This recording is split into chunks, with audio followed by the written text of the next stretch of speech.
happy. Okay. Great. So I'm happy to share the agenda and that kind of stuff this morning. Or is it afternoon already? Sorry. Let me just put that on my screen. Thanks for those who are observing our meeting today as well. This is what we have on deck, the agenda that was sent around for today. There's some approval. There's our approval of the past minutes.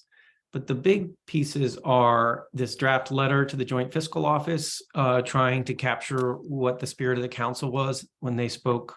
The council spoke about this in the last meeting. There's an outline of the annual report for the legislature for you all to react to and provide some additional considerations. And Jane will say a little bit more about, I think for the next council meeting, the idea would actually have a draft version of the report itself. And then we need to look at the next council meeting agenda and see if we're on the right track for that.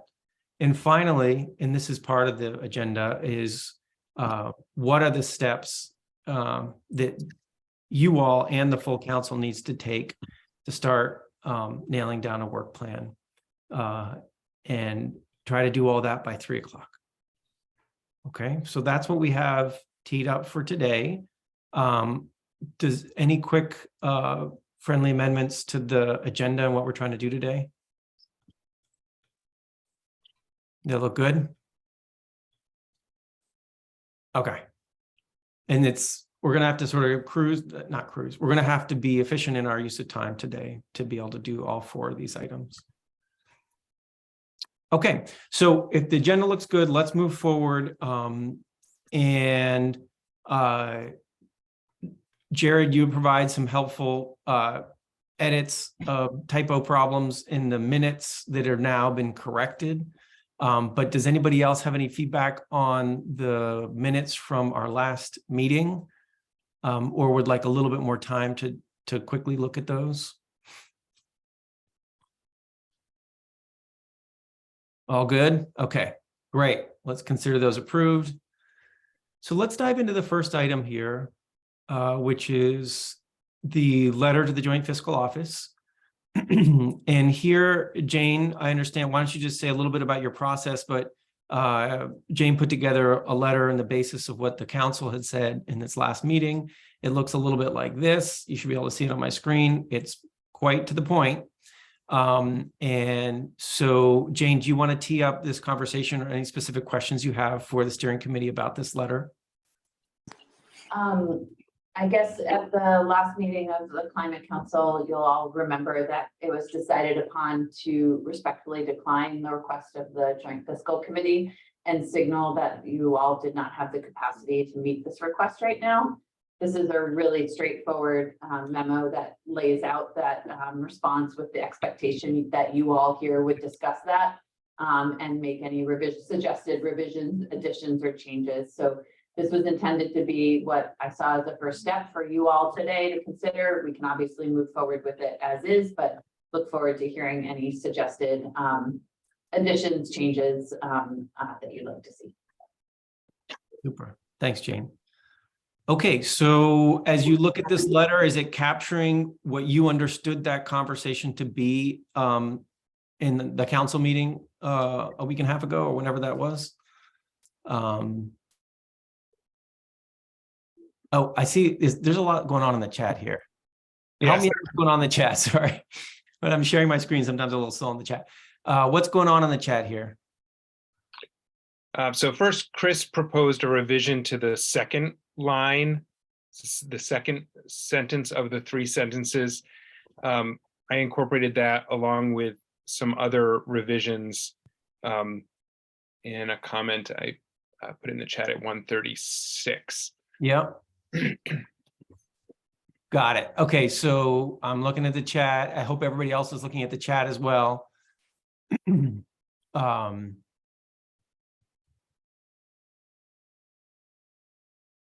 Okay, so your version, Jared, starts from the top, right? That's the very first sentence. Yeah, so it would be,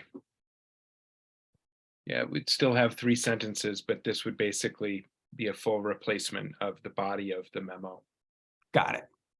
Okay, and I'm seeing Chris, Liz, and Lauren liking this new version that Jared's put in the chat. Great. Any concerns about it or any other friendly amendments before we just adopt this version? The only question I have is just for sake of specificity, whether we might want to note kind of the section of the Solutions Act that requires the annual report and note the due date for that. In the slides that Jane had really helpfully provided at the last council meeting, it had noted that that annual report is due in January. I don't have the statute in front of me. I don't know if there's anything more specific than that, if it says January generally, or if it says January 15th or some other date. And if we have that specificity, we could add it right into this letter as well, is what you're saying. Yeah. Mhm. And Okay. it might also be helpful to know for further conversations as we do work planning and timelines, you know, is that January 3rd? Is it January 15th? Is it January 31st? I think Got it's January 15th, and I think you could just add it Yeah. to the end of that sentence, Jared, especially as we focus on preparing the annual report to the for the legislature to be submitted on, and I think it's January 15th, or Great. that will be submitted on. Yeah. Okay. So what I'm hearing is use Jared's version plus a clause at the end of the last sentence that makes specific reference to the date of submission. Second to last sentence, I think, but It's yes. the second to last sentence. David, Okay. if you go off mute, not mute, sorry. If you Yeah. stop sharing, I can share my screen because I have it, that I'm just editing it in real time. Even better.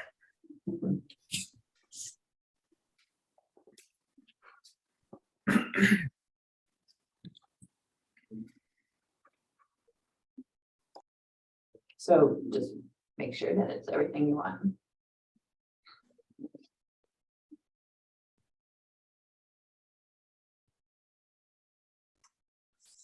Looks good to me.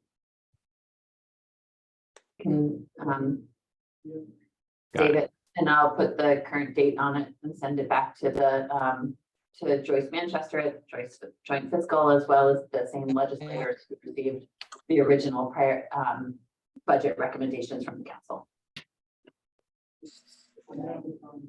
Okay. Liz, did you have a question? I'm desperately searching for my hand so that I got in there. Sorry for being a little late.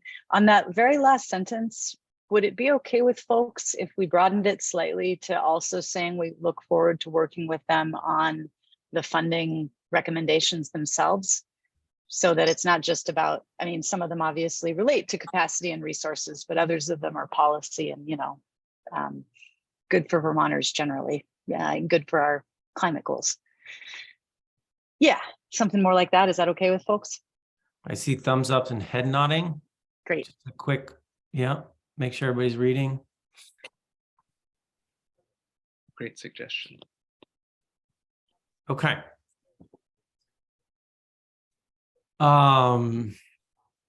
Super.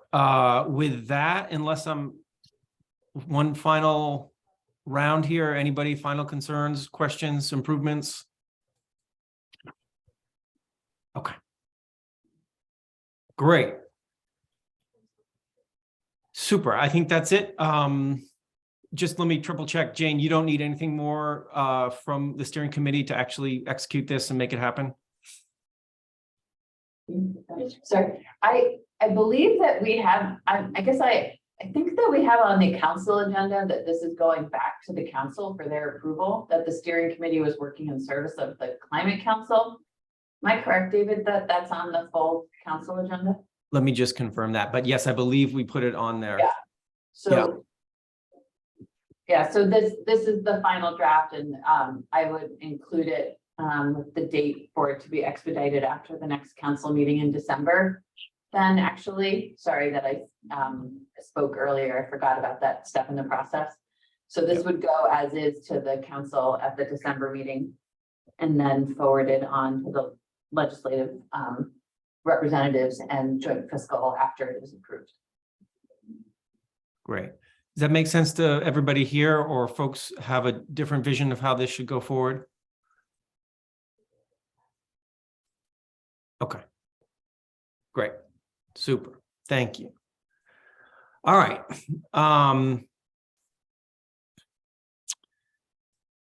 All right, so that's that. Thanks, everyone. Let's go into the next piece, which is preparing the annual report for the legislature. And here in your meeting materials is a outline of that, which I'm happy to share on my screen, or Jane, if you want to share from your screen.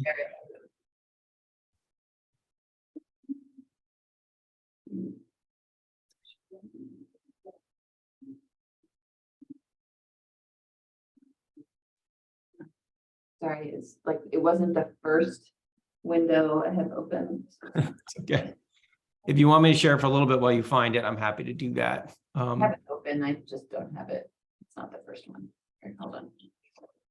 Got it. Okay.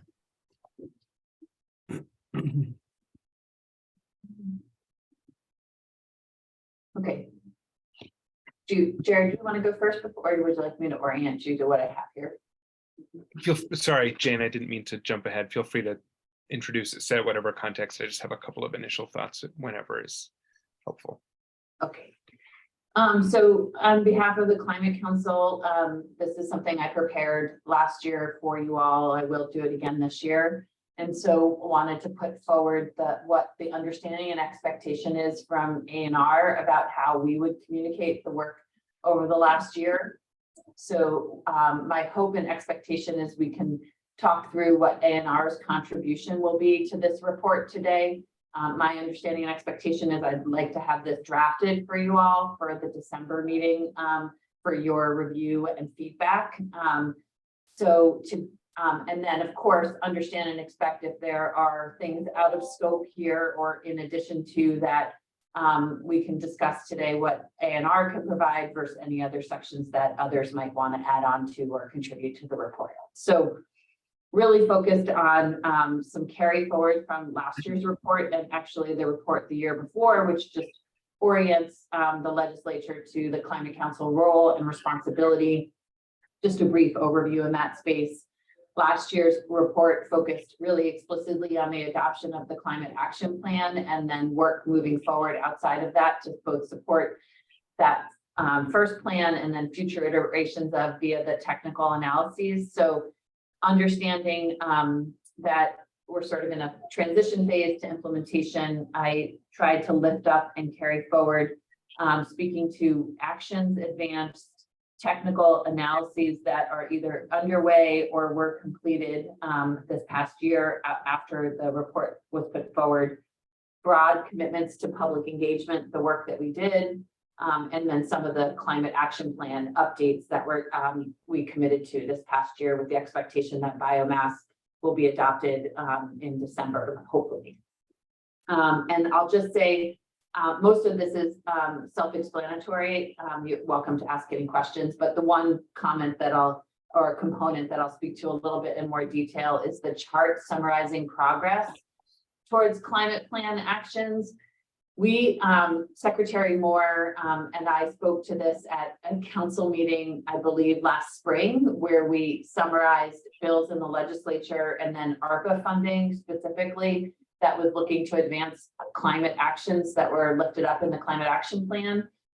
We were going to work cooperatively across state government to speak more broadly to the legislation that has passed, specific funding initiatives, advancing new programmatic activities in name of climate action, and then any specific federal funding that we were deploying on the ground for state agencies. So I was going to try to work cooperatively to speak a little bit more broadly than what we had put forward to in the spring and work across state government to put together a more comprehensive chart of that for this report. And I think Everything else in here is pretty much self-explanatory and pretty much nuts and bolts around implementation of both this current climate action plan and then in service of future iterations. So this is what A&R is thinking. Happy to hear Jared's thoughts first and hear from others what you feel like is missing and what other work you'd like to see represented in this report. Thanks, Jane. Yeah, Jared, go ahead, please. Thanks. I think everything in here looks good and appreciate the starting point, Jane and anybody else who worked on this. I do think that there's some both additions and some kind of refinements to this that I would suggest. One is when we think about implementation efforts, I know that there is a relationship, of course, between the Global Warming Solutions Act and the Climate Action Plan, but I think that it may be helpful in the kind of outline structure of this to distinguish between kind of Global Warming Solutions Act compliance achieved or advancing. You know, there's a number of reports, the Municipal Vulnerability Index, a number of things that are specifically called for versus, and then having a different section that is broken into two. One would be Climate Action Plan recommendations that have advanced. And then a new section, which I don't see here at all, but I think we need to be very explicit about, is Climate Action Plan recommendations that have not advanced, and having a portion of the memo that can speak to the impact of those not advancing relative to the impact on the plan, the pathways, and at the biggest level, GWSA compliance.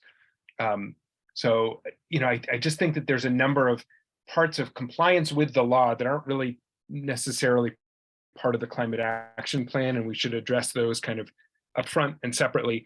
And then the next section should be the kind of almost a status report on the Climate Action Plan recommendations. Which ones are advancing, with what impact, which ones are not advancing or have not yet advanced, and what impact does that have? So I guess just a quick response or question back to you, Jared. I assume you're referring to mitigation actions only because there's a lot in the climate action plan that is not being advanced right now. And my question for discussion amongst all of you is sort of like if you're speaking more narrowly right now. No, I mean, it's clearer in my mind what we would say is not advancing and what the impact is in regard to mitigation, but I don't think it should necessarily be limited to that. And I would defer to folks on rural resilience and you know, other committees that have looked, that are tracking more carefully the resilience and adaptation related recommendations than I have been. But my intention is not to suggest that that's the only thing we would report on. It's just, given the committees that I serve on, it's clearer to me how to frame those, the impact of recommendations moving forward or not moving forward with regard to the mitigation requirements. Okay. Chris, you want to follow up on that? I agree. We should have like a report on the extent to which we've moved on all the recommendations. I think, and that could be, even in some cases, a chart with brief summaries or something like that. I think it'd be pretty easy to pull together. But I think it's also important for the legislature, the public, and everybody to recognize, yes, we've made some progress, but there are numerous items that we've not even begun to touch yet. Can I then get a sense here? I think, Jared, you were saying you start with a section that's more like GWSA sort of compliance oriented and then do a section around status report of the CAP. Is that what you were saying? Hang on one second, you're on mute still. Yeah, I mean, I think that there are some parts in what is now the actions advanced section. It seems to me there's a combination of things there, right? My recollection, correct me if I'm wrong, but my recollection is that the climate toolkit was called for in the GWSA, and we spoke to it in the climate action plan, but my recollection is it wasn't a recommendation in the climate action plan separate from what was already noted in the Global Warming Solutions Act. So I think up front, it's probably cleanest to say, I note the areas of kind of legal compliance with the Global Warming Solutions Act as it relates to reports, relevant updates, et cetera. Then, of course, the cap was a requirement of the GWSA, but there were a whole bunch of recommendations made in the cap that weren't specifically noted in the GWSA. And so I think that the next section after that should be kind of a real focus on cap recommendations moving forward or not, and the impact of that. And impact, will depend on what type of recommendation it is and how easy it is to assess or measure that. Okay. How are others feeling about that? Does that make sense as a way to lay this out? Chris, that makes sense to you? I think we have to be a little bit cognizant of capacity to do this drafting. What you're describing, Jared, and maybe your vision is fairly brief and succinct, but this has the potential to be an overwhelming document. There are 234 actions in the climate plan. And if the intention is to speak to every one of them, even just whether to indicate any progress has been made, I don't know that we have the capacity to commit to delivering that in the next 45 days. Okay, Chris? Well, Secretary Moore, I guess I would ask then, we do have a number, more than 200 actions. I guess I would ask how you would envision summarizing what action's been taken, what has not, and communicating that, given the importance of the climate action plan to the well-being of Vermonters. Yeah, I'm open to suggestions. The law itself only requires report on progress towards the greenhouse gas emissions reduction requirements. I suspect, myself included, that isn't satisfactory to many because it leaves off some really important components of our work. But at the same time, I think we need to be thoughtful. The other piece, frankly, is just our expectations in terms of who will read this and how we present the information in a way that conveys the work that's been accomplished, the work that remains, but doesn't result in a really lengthy report that I'm concerned few would read, even if we were able to produce. And this is a constant balancing act. We have a template, and I'll see if I can find that, where we endeavor to keep all of our legislative reports at this point, frankly, to fewer than 10 pages, because our experience has been folks don't tend to read them when they go on longer than that. It's almost like preparing an executive summary, and just really ask folks to think carefully about what is being asked for these agencies to produce, because it will absolutely come at the expense of other work we have ongoing. Liz, let me jump to you and then I'll come back to Jared. Liz, go ahead. Sure. I was flipping through the appendices to the original cap that contained all of the recommendations while Jared was talking, trying to envision how we could accomplish what I think is a good suggestion of his, that we attempt to summarize not only what's been done, but what hasn't been done. And I ran into what Chris Campany raised, which is, there's a lot there, so it's hard to see exactly how you would do it unless you updated those charts, which would be a pretty significant undertaking, not just like for one particular staff member, but I think for the council as a whole.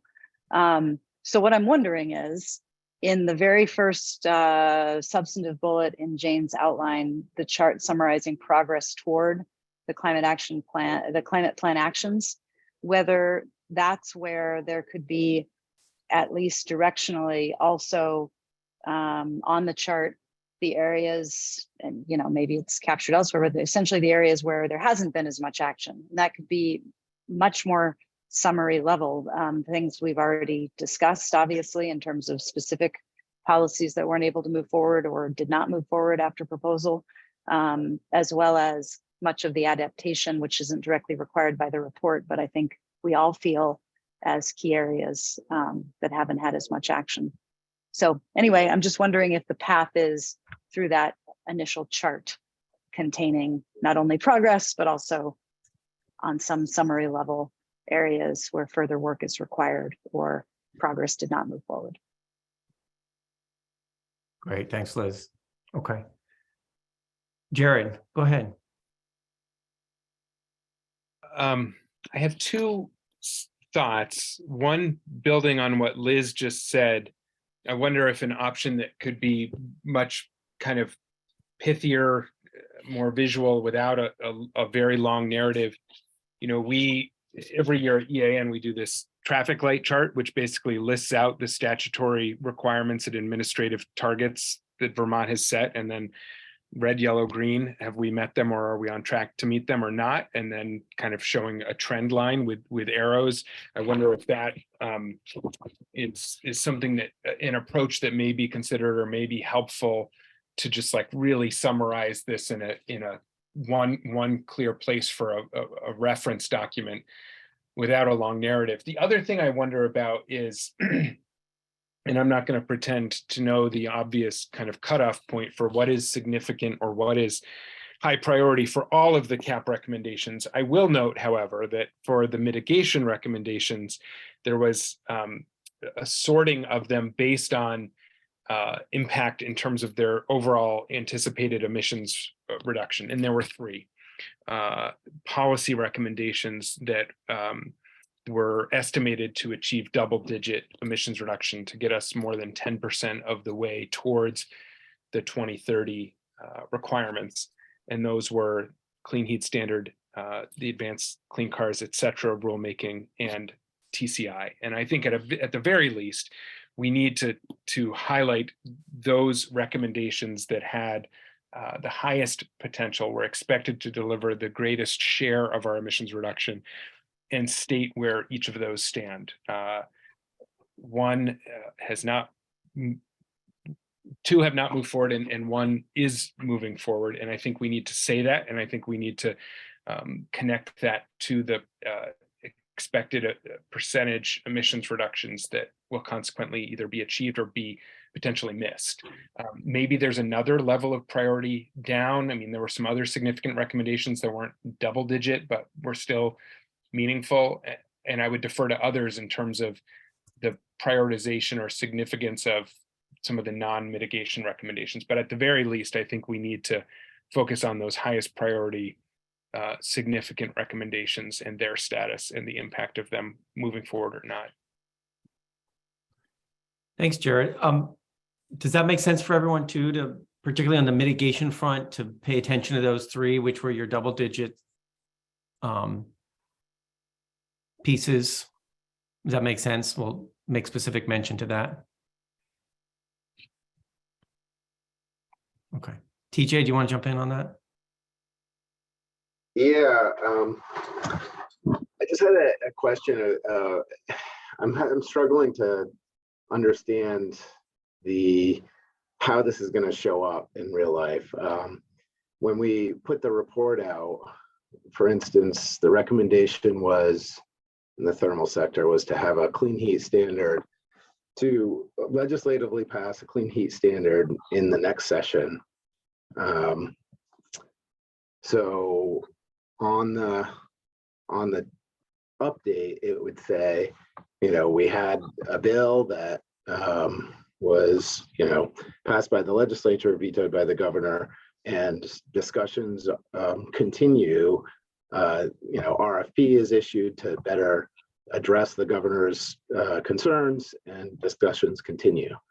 And I'm not sure how that translates into like, an up, down, or negative. We didn't do it in the year that it was set in the action plan, but there's still activity.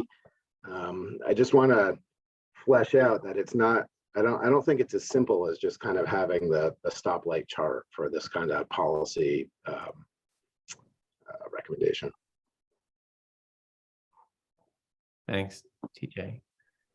Does that resonate with folks as a sort of caveat about oversimplification?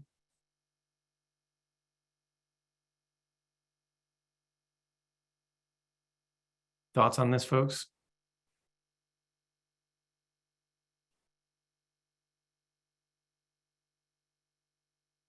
Okay.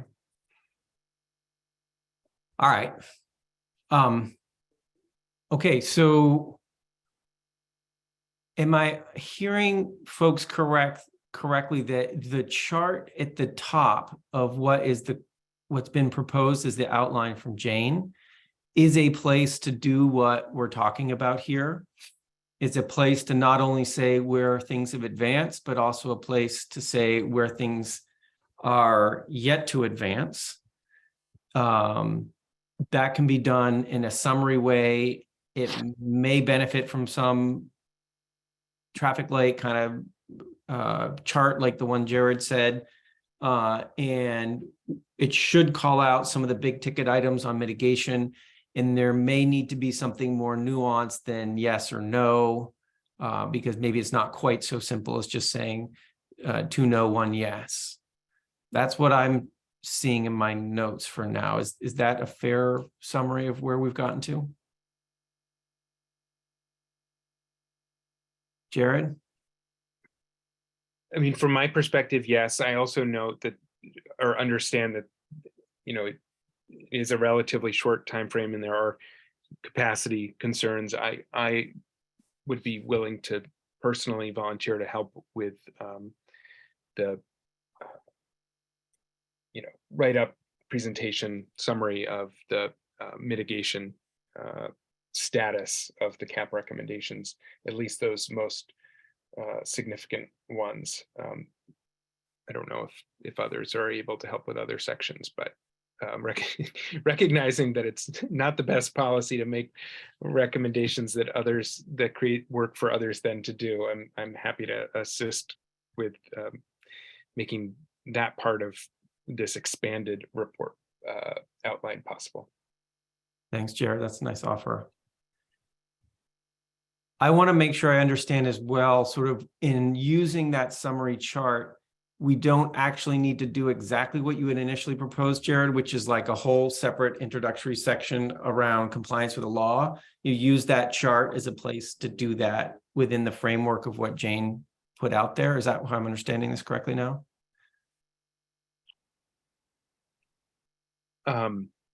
When you say the framework that Jane put out, is that the last link in the chat, the template? Okay, let me just.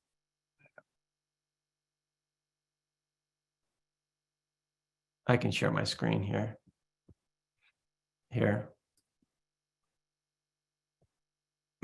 This is so the actions advanced in this chart. Yep.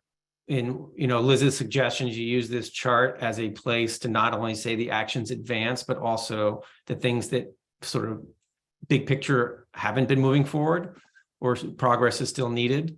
So that chart becomes that place to do it. So you don't need an extra whole section up above that's like compliance with GWSA, sort of where we started the conversation. Yeah, there may just be different sections of that chart, one being GWSA compliance and one being status of CAP recommendations.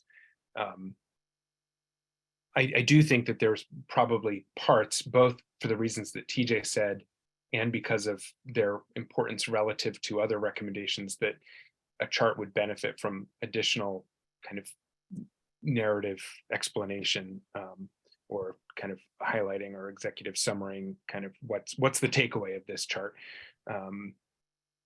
So broadly agree, but wouldn't want to take away the possibility for some narrative explanation either before or after the presentation of that chart. Okay. I would just add, we've got the measuring and assessing tool and the work that needs to be done in that space.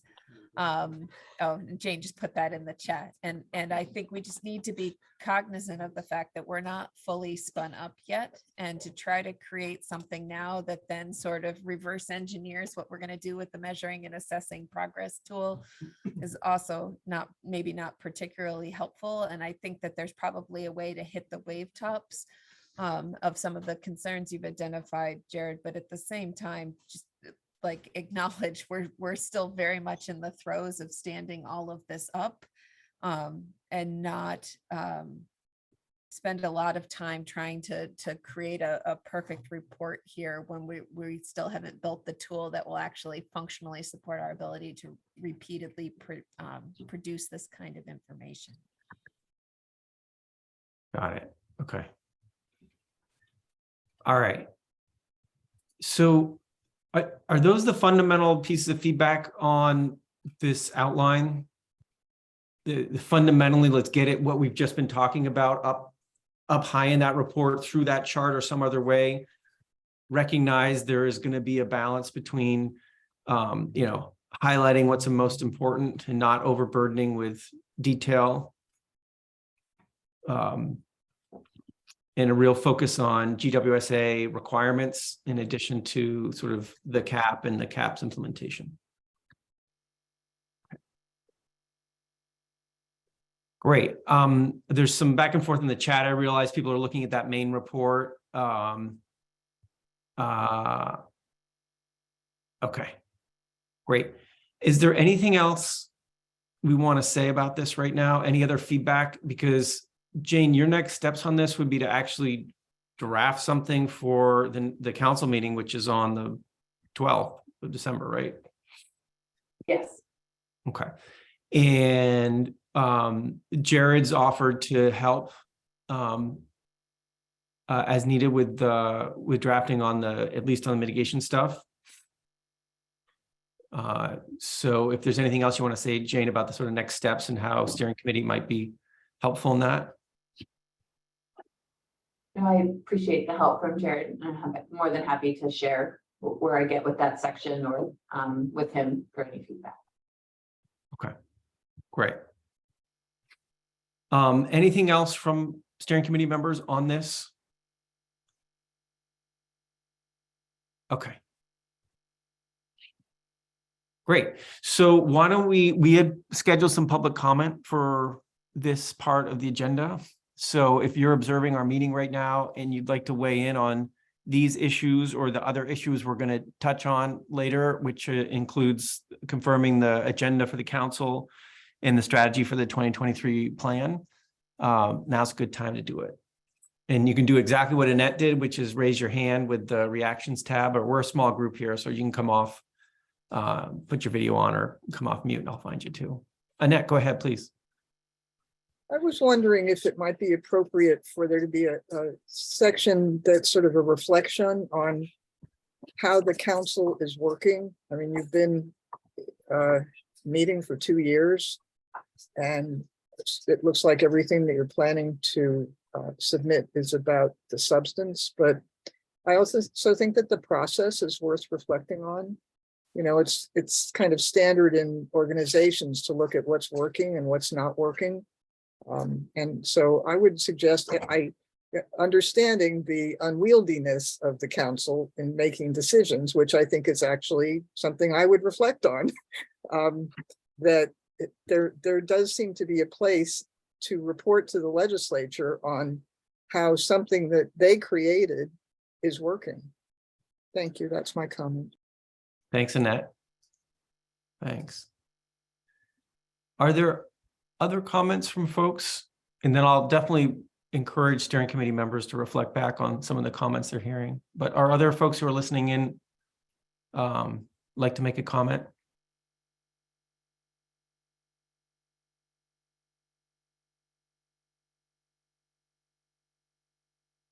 Okay, I'm not seeing additional comments. Feel free to use the chat in this moment too. Steering committee members, that comment from Annette about having a section around process and how the process is working, does that sound like a suggestion you want to take on board?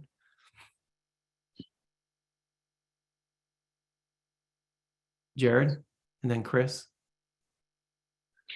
I'll offer that I appreciate the suggestion, but I think it's different than some of the other.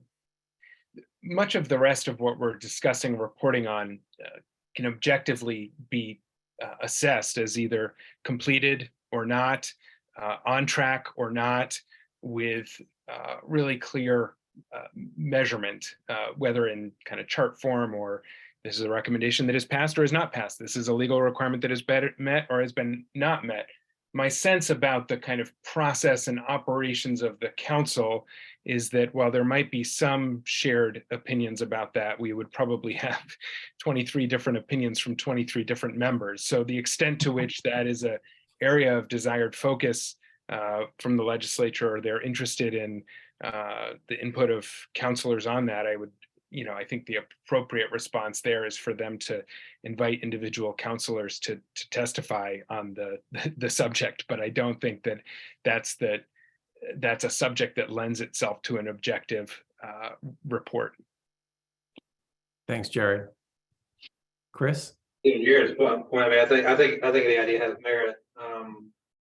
But I also think that just trying to arrive at language about how it's working, I just don't see us, being able to resolve that probably by next January 15th, given the different opinions among the different counselors. And then I would also, want to know about the different the perspective of the subcommittees that have been doing a lot of work and the task groups. So I think it's a good suggestion, but that may actually be more of like a program evaluation, type thing that we would intentionally go through to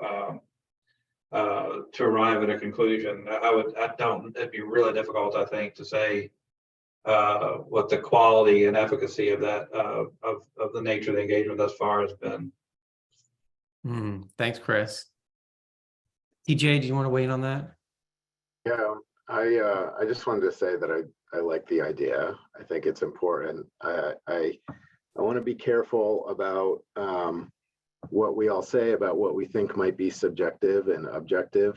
I think if we were, on track to meet our progress goals, I think that could be subjective because it's not necessarily a linear track to meet our targets. And so I just want to be careful about assuming one thing is objective and one thing is subjective.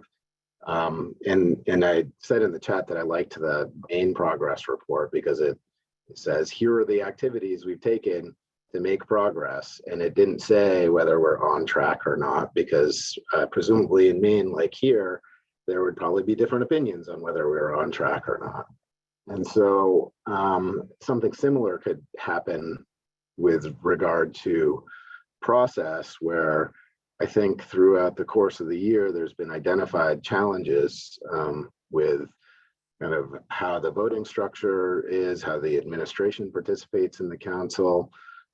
There's, how public participation has worked, and we could just raise different things without kind of coming to a determination. And I wonder if that's a solution. Maybe that also is too much, more work than we can handle in a month. But I throw it out there as an alternative to, because I agree with you, Chris, that it is, I don't think there'd be consensus on how to describe the workings of the council by then, but maybe we could get to, hey, these issues have been identified. It's not an all-inclusive list, but we're, at least putting this out here is something we might need to think about working on going forward. Okay, thanks, TJ. Secretary Moore? Yeah, I would just add that almost every interaction I have with a legislator, that's one of the questions they ask. How is the Climate Council working? And I think we would be well served to at least identify some of the strengths and challenges, if not offering a full verdict on our activities.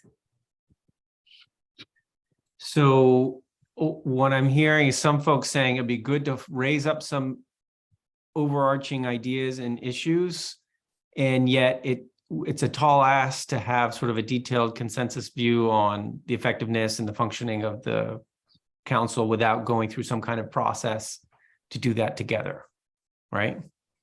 Am I hearing that correctly? Yeah. Okay. Yeah, and I think that this comes back to what we often found last year, is that when any of us as counselors were testifying, what we could speak to on behalf of the council was something that was in the climate action plan.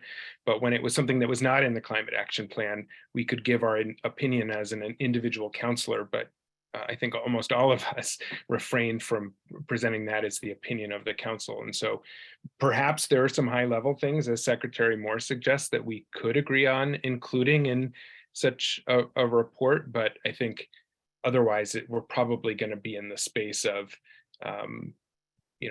primarily reflecting on that as individual counselors from our own experience. Okay. Okay, so it sounds like there is some appetite to try to name a few things. And it could be that less is more, because that may raise the chances that you all as a council could agree to it. And so why doesn't somebody take a whack at that? Or Jane, you can do that as part of your process in drafting. In the chat, I'm also noticing Lauren suggesting that going forward, you should ask the legislature to provide feedback on the report and the recommendation they'd like to see in future reports, and some interest on that from others.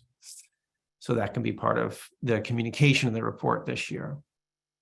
Okay, and there is, on Chris's suggestion, like there probably should be a process in 2023 about the council trying to come to terms with its own effectiveness, and together reaching some conclusions around that and its own process.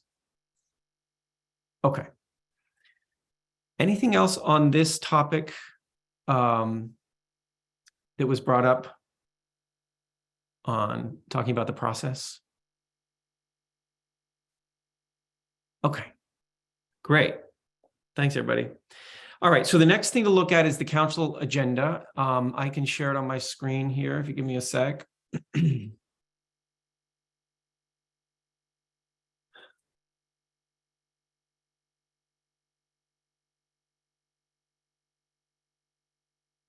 Okay, so this is something that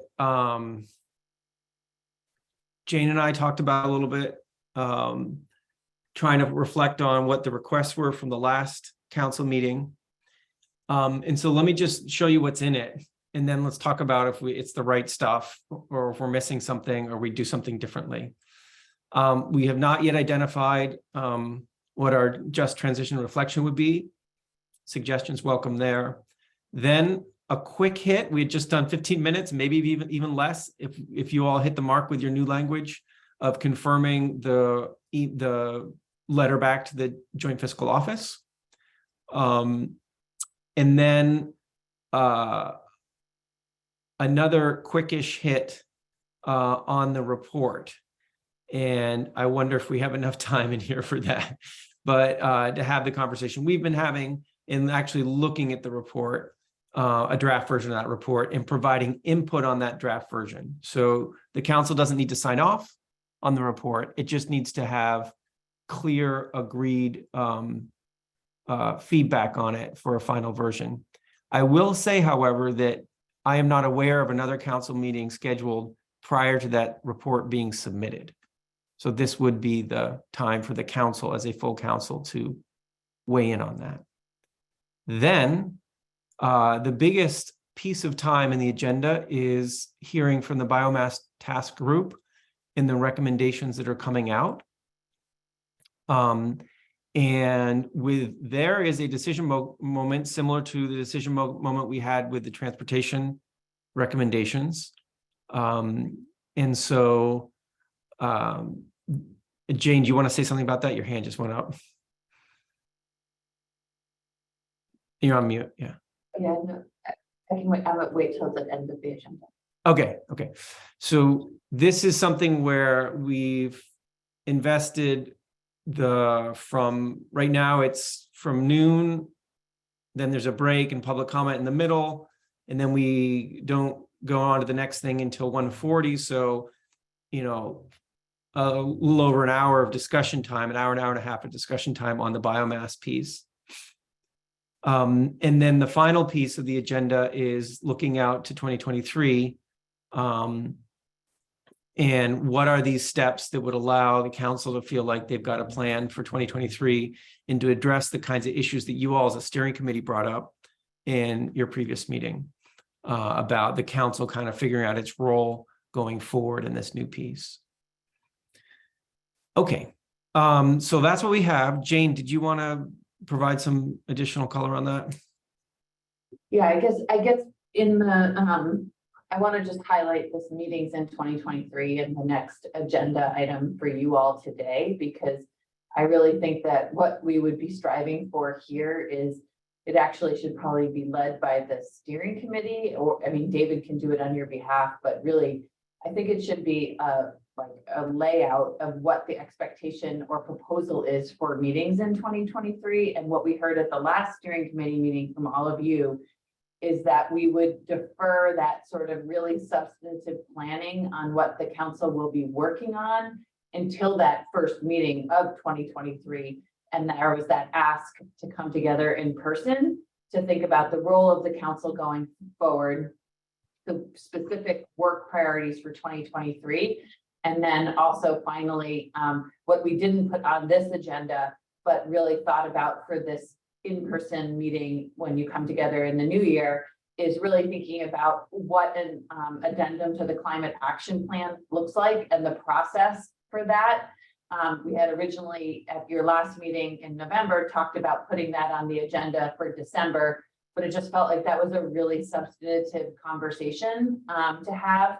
And so all of this is to say, I'm hopeful that in our end of today's meeting, we'll start to sketch out what a proposal looks like for an in-person meeting and a schedule for 2023, and then bring that forward on this last agenda item for the council in December to consider. So just wanted to flag that all for process for today and then for this agenda item specifically. Thanks, Jane. Thanks. Secretary Moore? I was just going to ask if there was specific thinking behind splitting the biomass conversation over lunch in the public comment period. I feel like we might be better served to do it in one fell swoop rather than try to break in the middle of it. But yeah, happy to be that's a told good otherwise. question. Sorry, Julie, I didn't mean to interrupt you. We did split it just based on the way the time was working out. And I thought that this would be like enough time for the task group to really present the recommendations and some of the thought process behind it and the work. And then didn't want to then dive into the feedback. So there's the break, but we could certainly, if folks agree, just move the break and then do the recommendations all together with the comment and everything. Yeah, absolutely. It's just a timing issue there. Jared? I'm happy to defer to others on that specific question. That the question I wanted to raise is further back, and it's about the process related to the submission of the annual report.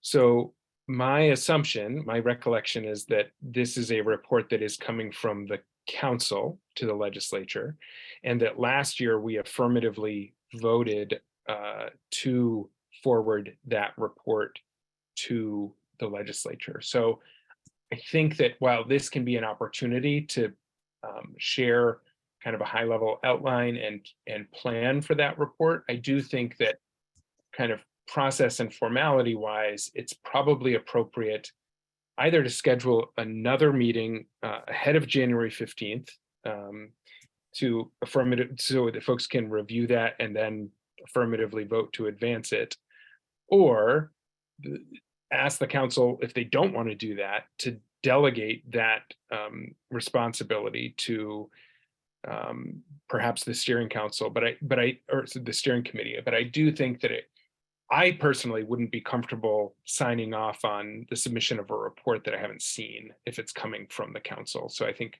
we either need to schedule another council meeting ahead of January 15th or find another way for the folks who want to see that, at least, and it could be like we've done in the past where it's a steering meeting ahead of January 15th and counselors who want to join are able to. I don't know the exact solution. I'm just raising the concern I have there. And I just, so you know, I think that's our expectation, Jared, is to figure that out today, but certainly think that the council needs to either affirmatively vote on it or delegate it. Great, thanks. Okay. Thanks. I'm taking a list of these issues. Like we've got the break in the middle of the biomass conversation, the process for forwarding a report to the legislature. Chris. This is a tangential but related item. I'm not, I know that I was asked informally, not by the legislature who appointed me, but but by staff and others, if I could continue to serve, through the end of the year. Is my assumption generally that I would serve through November and then turn into a pumpkin, because I just don't know to what extent, even legally, the statute doesn't say you're appointed by the Speaker of the House until such time as they get around to appointing another member. It's time limited. And Liz, I don't know if you have a perspective on that, but my assumption is I will not be at the next council meeting, at least as a voting member. I kind of feel like I was appointed in November of, what year was that? 2020.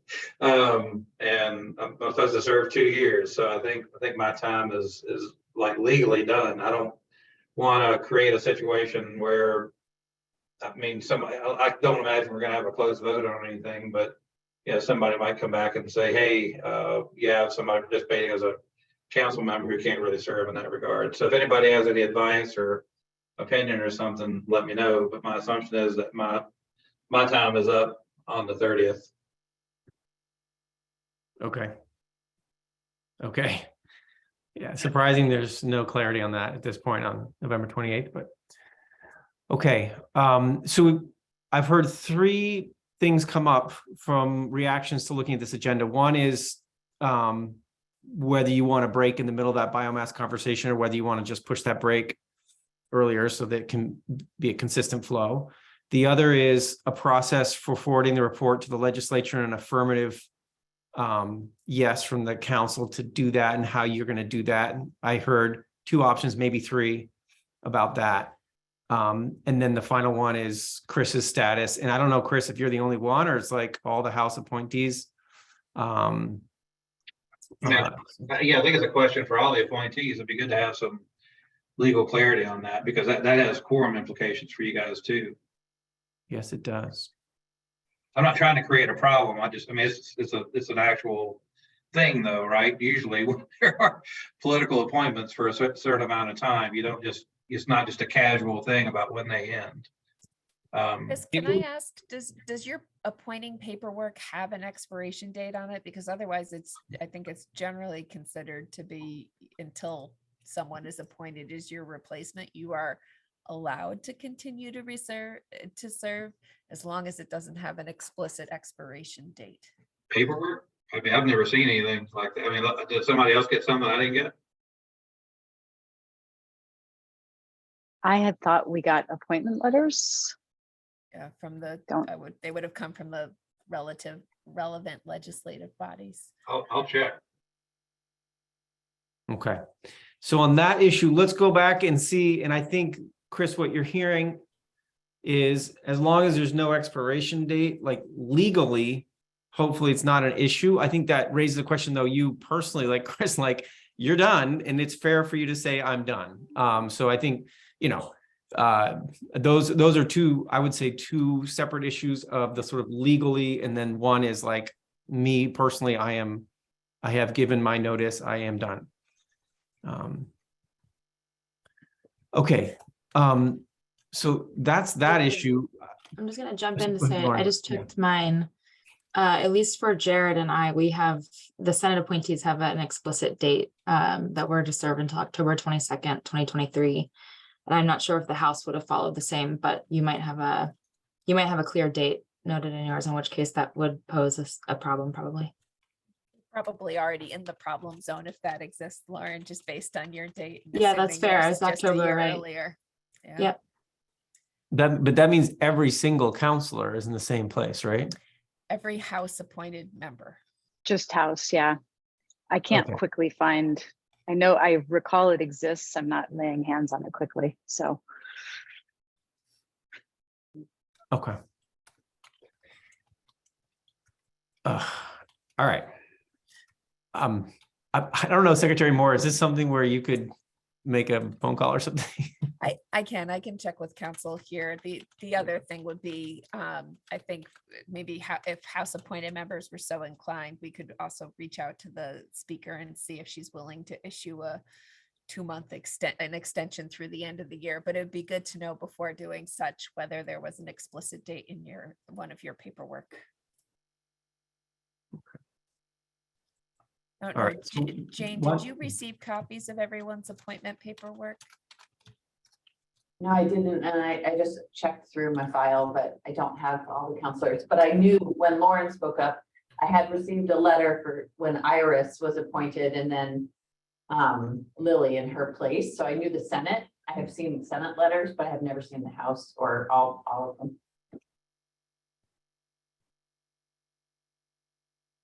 Got it. Okay. All right. So on the next steps on that, let's look at that paperwork, and then maybe Secretary Moore, you can coordinate with the House appointees and reach out to the speaker. Okay, Be happy to do that. great. All right. And then on the other issues, in terms of the process for moving forward, the report to the legislature, I heard two specific ideas. One is about scheduling up a meeting in early January to just formally give the affirmative yes to forward the report. The other was to delegate to the steering committee. And then a third one, I assume, is in the moment, you would feel comfortable enough saying, yeah, with these revisions, it's fine. So those are sort of three pathways that. Can I ask a clarifying question on number 3, David? Yeah, In the moment, do you mean because we're not going to have a draft of the actual report, it would just be the outline. Is that correct? That's my understanding, Jane, for the council meeting. No, I'm going to attempt to have a full draft. Oh, okay. Got it. Thank you. right. So I think, Jared, the idea there is they would have a draft. The key is how many days ahead of time. And so that option 3, Jared, and that would be very explicit notes that everybody agrees to. And with that, people would feel comfortable signing off. However, Got it. that's just one of 3 options, right? The other 2 options are maybe preferable. Sorry, my misunderstanding on that. Thank you. Do you all, as a steering committee, want to suggest something around that now as a preferred pathway for addressing this question of the council's affirmative yes to the report? Or would you prefer just to put those 3 pathways on the table and we decide in real time? I mean, I guess I would suggest that option 3 is ideal if the report meets the satisfaction of the council. And I feel like if it's not, then we go to option 1 or 2. And I think we could put those forward as options for the council to decide if we're not ready to kind of adopt it by consensus or vote on it at the December 12th. Yeah. Okay. Does that sound good to others? Essentially saying plan A is we're able to agree on a clear set of notes and revisions, and that feels comfortable and people affirmatively sign off. And we have those other 2 in our back pocket about either delegating to the steering committee or having a shortened meeting in early January to give that affirmative yes. That sound like a good pathway for the council? Any concerns about that? Okay, great. So let's do that. And then the final piece is the biomass conversation and how it's just the nature of timing. It's sort of split in 2 right now. And so another way of doing that would be to have the break and the public comment before. And then do that biomass conversation straight through. I don't know if folks have a particularly strong feeling on that. I can show the agenda one more time. You can see what's going on there.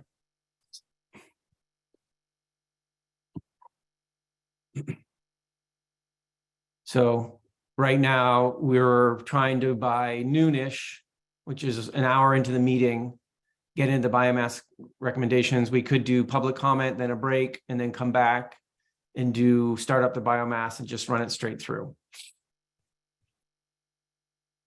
Does that sound like a better option for folks?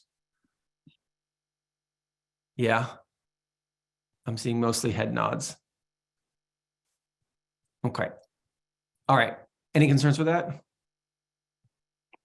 Great. Okay, so we'll make that change and get that timing right. And then I want to just double check on something that Jane mentioned. She talked about how when we as you all as a council met last time, we postponed the conversation about the sort of the mechanics in this sort of way of amending or having an addendum to the cap. And we said we'd do that at a subsequent meeting in December. And then Jane mentioned that actually probably we want to do that in January because it's meaty enough, it's going to take some time. And that would be part of this sort of early, or not January, but early winter, January, February, whenever it is, our first meeting in the new year is to do that kind of conversation there. And I just want to make sure that folks heard that from Jane and that makes sense to you all as well. This bleeds in a little bit to our next conversation, which is this, right? Prepping this up. So we've left the last 20 minutes of this meeting to talk about strategy for the 2023 work plan. But I just wanted to frame that up, make sure people didn't miss that when Jane mentioned it. Because right now it's not on the agenda about how to formally do something as an addendum. For instance, the biomass piece that we are going to be making a decision on and the transportation one you made a decision on last time. We still don't have like the formal mechanism of what that means in terms of making an addendum to the cap and going forward, the ideas on that. Liz? Is it possible just to get from ANR's council just a quick opinion on the shortest way to do that? I mean, it feels like the cap last year already said we would be doing it, presuming we got recommendations that were agreed to. So it feels like the next piece is pretty procedural in terms of just whether it's literally an additional attachment or an addendum report, you know, just it feels pretty procedural. So I guess I'd just ask whether that's guidance we could get so that we're not coming up with something without that guidance. Nice. Can you articulate the specific question you're looking to have answered? Maybe drop it in the chat. Well, I mean, I think it's actually just this question in the agenda. So presuming, first of all, we have to presume an majority vote or better agreement to the recommendations presented, right? So presuming that that occurs, which I think is what you're saying, David, Yeah. Then how does the council actually procedurally do an addendum? I mean, is there more that needs to be done, or does it just get issued on the website and copied to the legislature? I mean, what are the mechanics of it, I think is the question, right? Again, putting aside any issue about, you know, whether there's unanimity or anything less, you know, obviously if it's less than a majority vote, then we don't need to talk about it.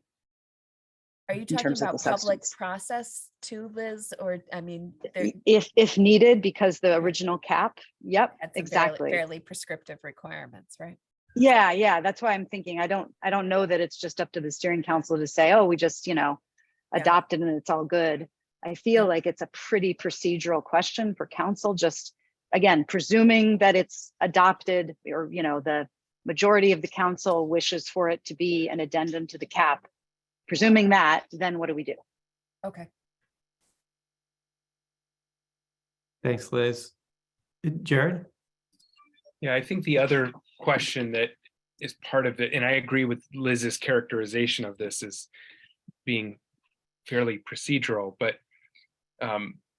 you know, when we were talking as a transportation task group and as a cross-sector mitigation subcommittee about the transportation policy memo, the question came up, you know, should this just be a memo that is presented for consideration and adoption, or should we go in and suggest actual revisions to the language of the cap itself? And I think that at that time, it felt cleaner and easier just to write the memo with the recommendations and have that appended to the cap and not go back in.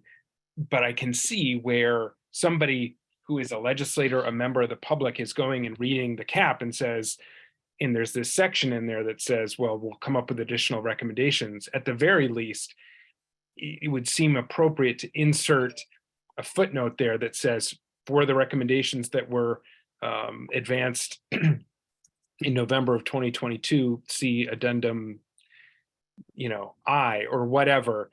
So I do think that there is that question, is it, because I think for sake of ease and efficiency, we just said, okay, here's the policy memo, we'll approve it as an addendum.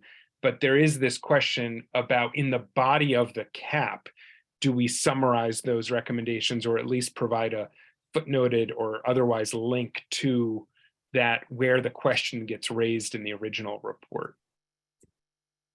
Thanks. Yeah. It's a question mark, like, because once you start like going in and messing with it, like, what are the limits on that? Are you just putting a footnote, or are you doing something else? Yeah.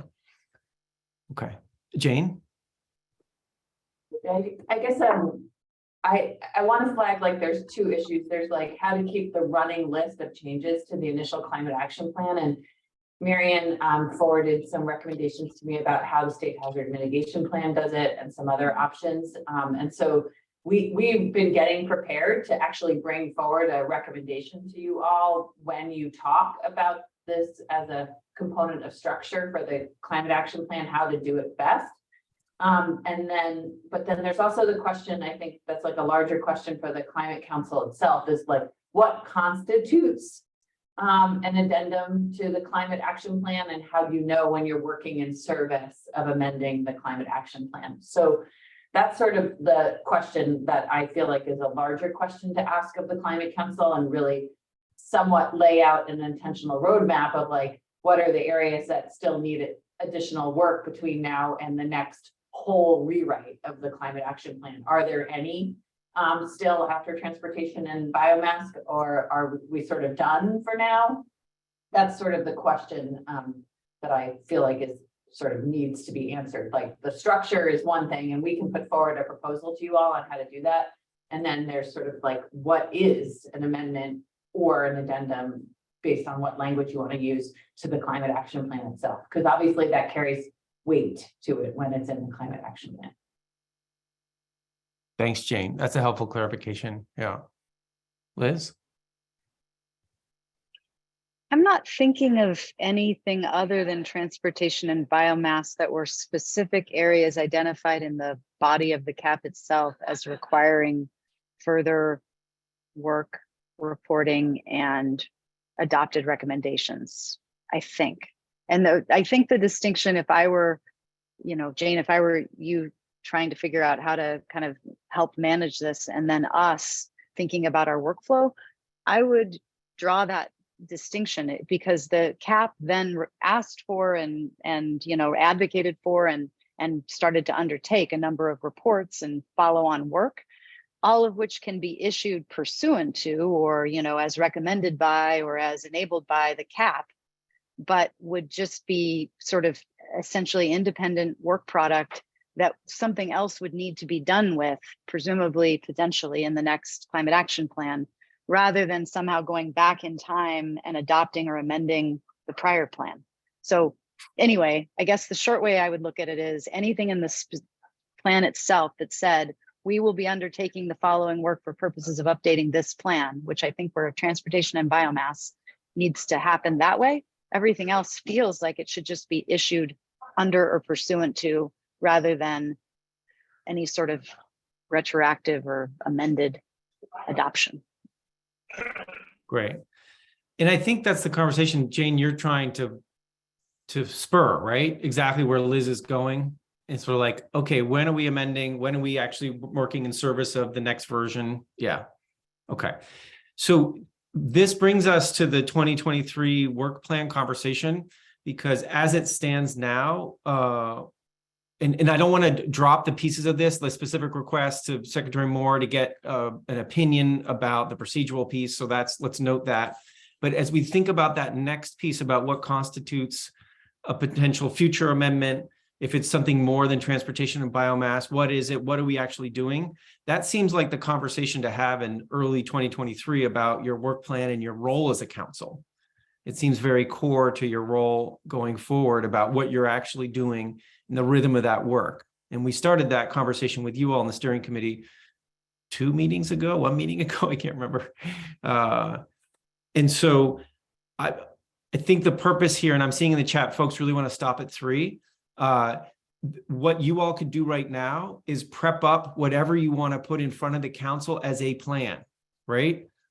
Is there anything you want to prep that council meeting to have? Let's take the next 5-10 minutes and say what we want to say so that that conversation in the council is as good as possible on this planning for 2023.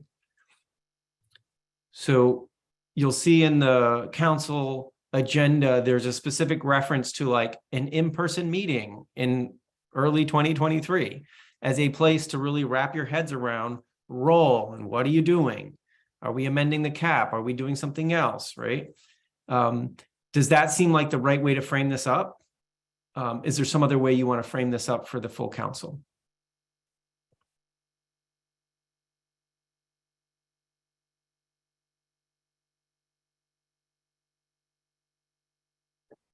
I fear I might not have been clear in my questions.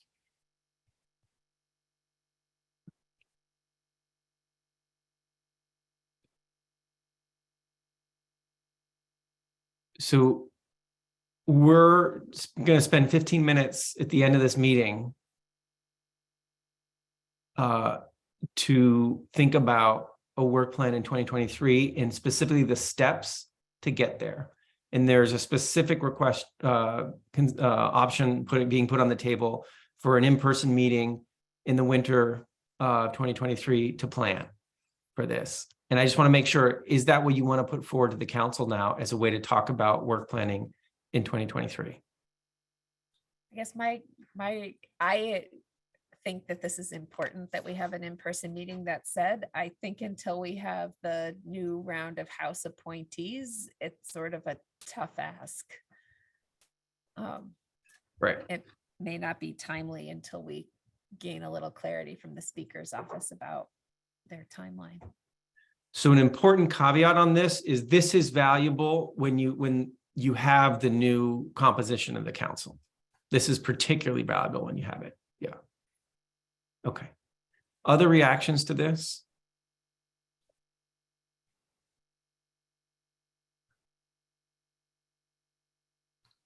Any concerns? Yeah, I guess, you know, again, not to keep harping on the House appointment thing, but yeah, how many House members do we know have asked not to be reappointed? Because it seems like you may be having a conversation where half the council members that are not in the administration won't necessarily be part of a pretty important discussion about the work program going forward for 2023. Right. And so I think, Chris, to say that a different way, this is most valuable if you actually have the people who are going to be doing, being part of the council. Yeah. And if you don't have that sorted out yet, you might want to put the pause on this. Yeah. Okay. That was a much better way of saying the exact same thing I was endeavoring to say. Yeah, I think you were saying the same thing. Yes. Okay. All right. Anything else on this and how you want to frame this up?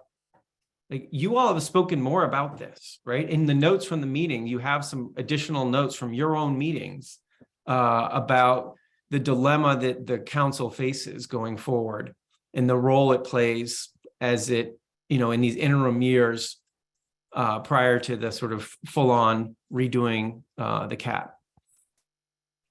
Jared? Yeah, and I think that when we have that meeting, the way that Jane teed that up, I thought was really helpful, and that we should do that again, especially if we have new members, be clear about what our kind of legal responsibilities are. There are some ongoing things that do not necessarily relate to the creation of a new climate action plan. But then when the conversation turns to this question of kind of the scope of the council's activities or responsibilities, I want to be sure that we are distinguishing between what we as counselors think versus where input from the legislature that created us sees those responsibilities. I mean, I've always felt like I am serving at the appointment of a body that gave us very clear requirements and responsibilities. And I feel a little uncomfortable saying like, I mean, I'm happy to be asked my opinion. I'm happy for the council to express an opinion, but I think at the end of the day, that this should be in conversation with the legislature about how they perceive our role and responsibilities, not just what we want to kind of interpret or claim for ourselves. Okay. How do you envision that happening, Jared? Like, I don't know how we would have the legislature engaged. They've articulated their vision in the Global Warming Solutions Act, and then it becomes our charge to interpret what that means, to tell Yeah. them what our interpretation is, and then they can Yeah. pass additional legislation if necessary to clarify if they think we've missed the mark. But I don't know that there's a way to actually directly engage them in those discussions. I think that's a great point, Julie, and I would agree that like as a first step, we probably should work to interpret it as best we can, but then be willing to share that interpretation. And if that is if there's no response in committee or in statute, then that's probably met fine. But I just want to, I think the step that you're pointing to there is, I agree with, is we interpret it, but then we share that interpretation probably in some committee hearings so that it's not just kind of us discussing amongst ourselves. No, in some ways, I think it's not unlike the suggestion Annette had made during the public comment that we reflect on sort of the strengths and challenges. And part of that is saying how we intend to work going forward. And it's in our annual report. And if they don't like it, then we can take that up. Okay, great. Any last thoughts on this before we sign off?